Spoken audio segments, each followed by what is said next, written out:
সৌদির শেখ হতে আসা অনুদান এবং ঘর দেওয়ার নামে প্রতারণার ফাঁদ বসায় প্রতারক আব্দুল হামিদ। ভুক্তভোগীর অভিযোগে জানা যায়, প্রতারক আব্দুল হামিদ পিতা মৃত হাবিবুর রহমান কক্সবাজার জেলার বিভিন্ন এলাকায় সৌদি শেখের পাকা ঘর দেওয়ার নাম করে প্রায় ৩৫০-এর বেশি পরিবার থেকে কৌশলে স্ট্যাম্প দিয়ে নগদ অর্থ হাতিয়ে নিয়েছে।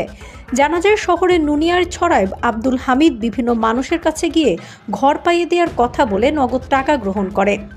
ভুক্তভোগী সৈয়দ হোসেন বলেন, আমি কিস্তি নিয়ে আব্দুল হামিদকে নগদ ১.৫ লক্ষ টাকা স্ট্যাম্প করে দিয়েছি। এখন আমার ঘরের কাজও করে না, টাকাও ফেরত দেয় না। সরজমিনে গিয়ে দেখা যায়, ঘরের অর্ধেক কাজ করে বাকি কাজ অসম্পূর্ণ রয়েছে। অন্য একজন ভুক্তভোগী মোসাম্মদ কুলসুমা বেগম জানান, ৪ রুম করে দেওয়ার নাম করে তার কাছ থেকে ২,৮০,০০০ টাকা গ্রহণ করে প্রতারক আব্দুল হামিদ।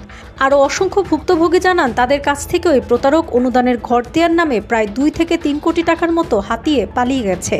খোঁজ নিয়ে জানা যায়, সৌদির শেখ কর্তৃক কোনো অনুদান বলতে কিছু আসেনি, আর তাদের কোনো প্রতিষ্ঠানও নেই। প্রতারক চক্রটির মূল হোতা আব্দুল হামিদ মানুষকে সর্বশান্ত করে টাকা পয়সা নিয়ে চট্টগ্রাম লোহাগাড়া জায়গা জমিন কিনে ঘরবাড়ি নির্মাণ করেছে। বিভিন্ন মাধ্যমে আমরা তার সাথে ফোন আলাপের চেষ্টা করলে প্রতারক আব্দুল হামিদ বলে, কিসের টাকা, কাকে টাকা দিয়েছ? তাকে বাড়ি ঘরের কাজ সম্পূর্ণ করে দিতে বললে প্রতারক আব্দুল হামিদ জানান, সৌদি শেখের কাছ থেকে নিবে, আমি কোনো টাকা নিইনি। এ সময় তিনি নোংরা ভাষায় গালিগালাজ করে ধমকি দিয়ে বলে, আমাকে কি করতে পারবি করিস।